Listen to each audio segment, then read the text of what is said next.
The silence in the Holloway Miller household wasn't the peaceful kind. It was the heavy, pressurized silence that precedes a storm. David Miller sat at the dining table, a relic from his old life. Across from him, Sarah Holloway Miller was aggressively folding laundry. Every snap of a towel sounded like a small punctuation mark to an unspoken argument. They had been married for 6 months. 6 long, bittersweet months that had aged them both in ways they hadn't expected. On paper, their story looked like the kind of testimony churches loved to parade around. A widower with 2 sons and a divorcee with 2 young daughters, finding love again in their late 30s, pledging before God and a room full of witnesses that this union was ordained, healed, and destined to flourish. But paper is patient. Real life is not. Under the same roof, redemption felt less like a miracle and more like a carefully negotiated truce. For children from 2 different worlds, clashing rhythms of parenting, grief that hadn't fully healed, and habits that had been built in separate homes for over a decade now collided daily in the cramped corridors of their shared life. Faith had brought them together, yes. But faith did not magically untangle the stubborn threads of personality, pain, and pride. The boys left the side door unlocked again, David, Sarah said, not looking up from the stack of laundry she was folding with sharp, efficient movements. In this neighborhood, that's not just an oversight. It's a safety risk for Maya and Lily. David leaned back in his chair, rubbing the bridge of his nose as though the day itself had worn him thin. The muscles in his jaw tightened. They're 10 and 11, Sarah, he replied, trying for calm but sounding more tired than patient. They grew up on 10 acres of land where the only thing that wanders in through an open door is a stray cat or the wind. They'll learn. Sarah let out a small, humorless laugh. They've had 6 months to learn, she said, finally lifting her eyes to meet his. The look in them was exhausted, but beneath the exhaustion burned something sharper. And I've had 6 months of trying to understand why your parenting philosophy seems to revolve around gentle suggestions and hopeful sighs instead of actual consequences. David's chair scraped slightly against the floor as he leaned forward. And I've had 6 months of feeling like I'm living in a boarding school run by a drill sergeant, he shot back, the words slipping out before he could soften them. Silence slammed into the room. Even the ticking of the kitchen clock suddenly sounded loud. Sarah's hands froze on a half-folded towel. David stared at the table, already regretting the edge in his voice, but too stubborn to take it back. During their engagement, they had spoken endlessly about unity, about how God had brought their families together for a greater purpose, about how love, patience, and prayer would cover every adjustment. Now those words felt fragile, like glass promises held together by polite smiles at church and carefully curated social media photos. Every night they still prayed together beside their bed, hands clasped, heads bowed. But lately those prayers had shifted.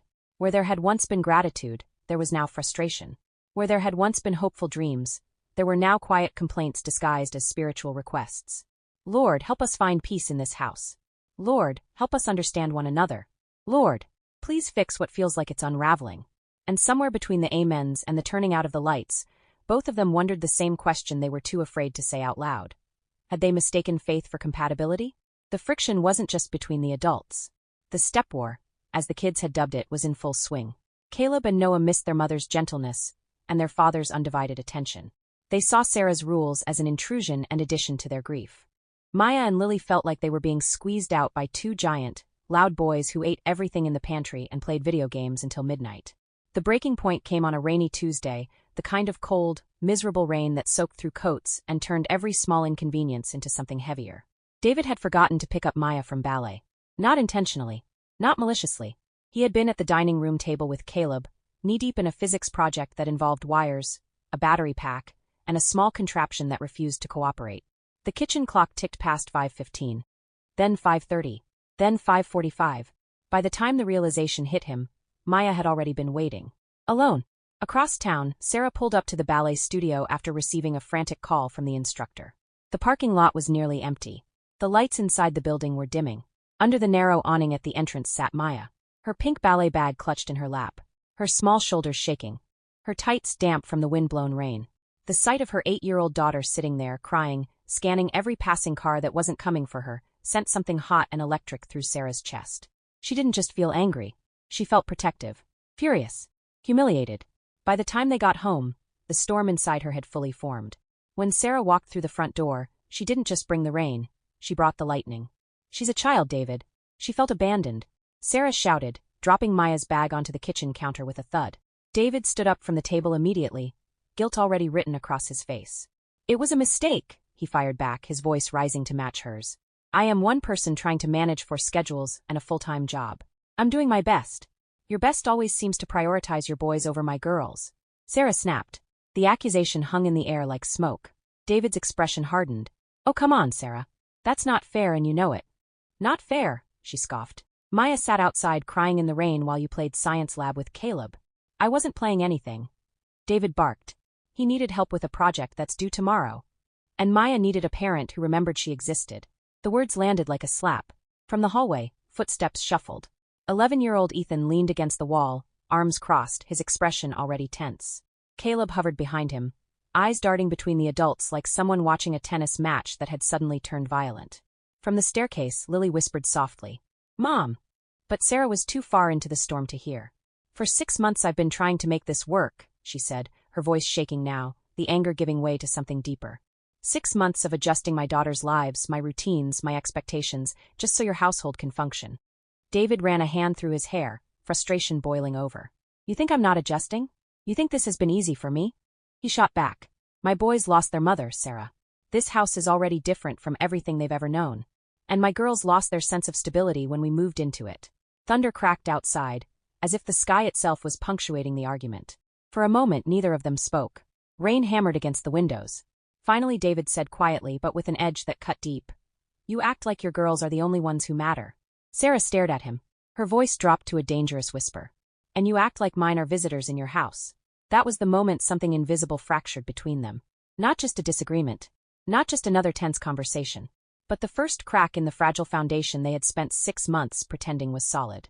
The words hung in the air, toxic and sharp. From the hallway, four sets of eyes watched. The facade of the perfect blended family hadn't just cracked, it had shattered. That night, they slept on opposite sides of the king-sized bed, a chasm of resentment between them. David stared at the ceiling, thinking about Ephesians 4 verse 26. "In your anger do not sin." He realized he had already failed.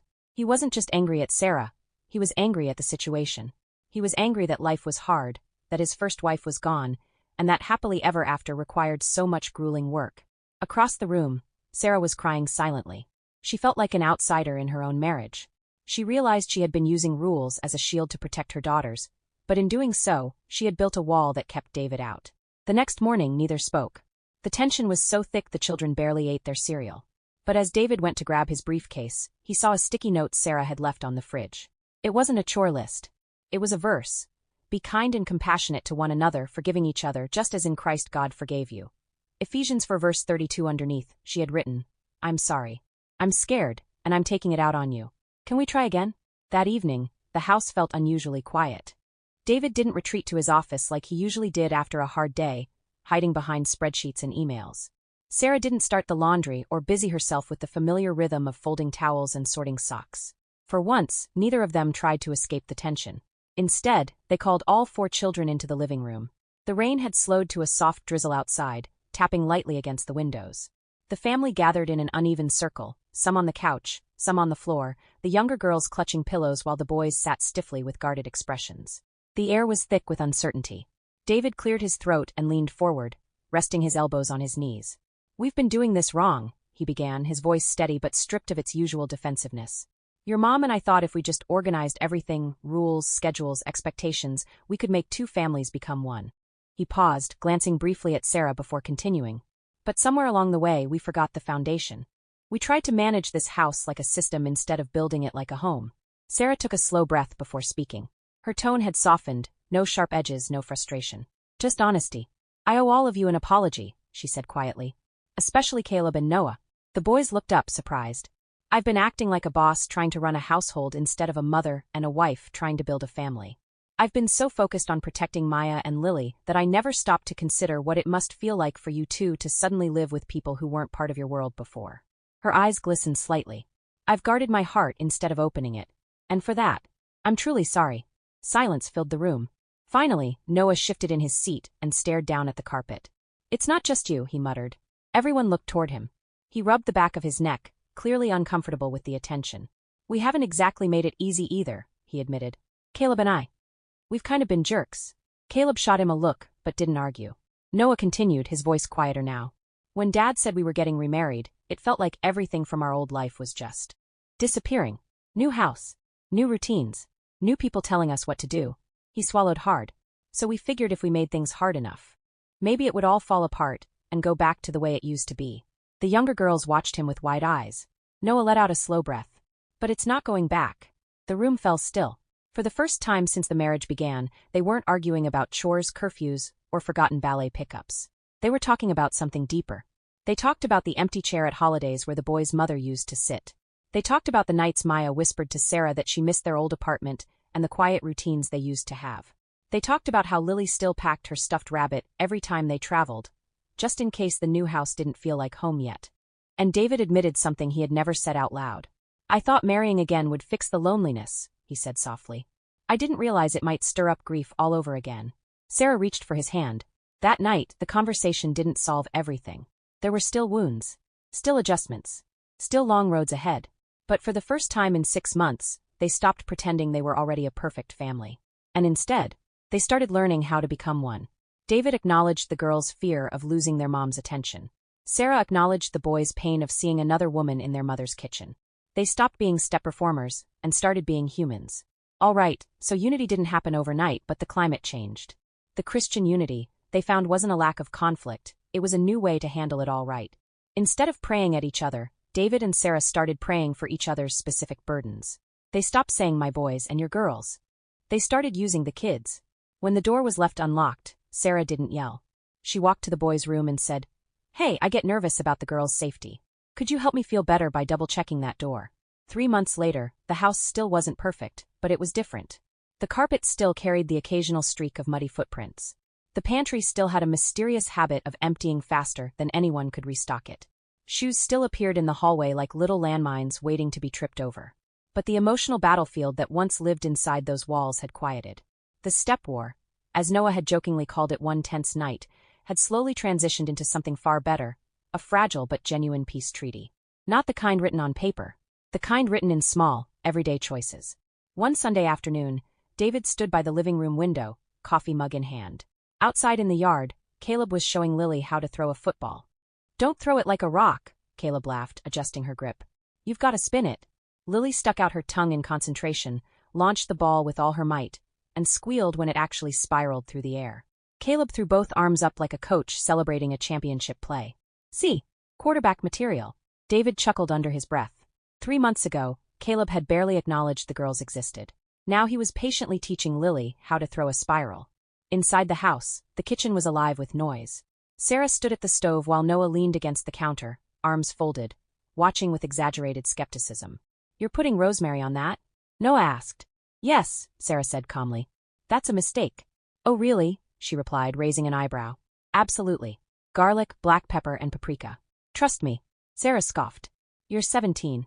I've been seasoning roasts since before you were born." "Exactly," Noah grinned. "It's time for an upgrade." Their argument continued, not sharp, not defensive, but playful. The kind of disagreement that lived comfortably inside a home. David watched them for a moment before walking over and quietly wrapping his arms around Sarah from behind. She leaned back into him without hesitation. "We're getting there," he whispered.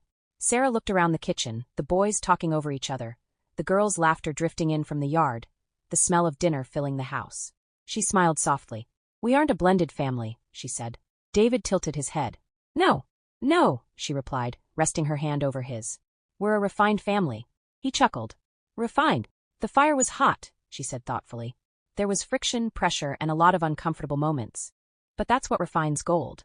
She glanced toward the window where Caleb was now chasing Lily across the yard with the football. "And I think the gold is finally starting to show." David kissed the side of her head. In that moment, they understood something they hadn't grasped at the beginning. Unity was never about becoming identical.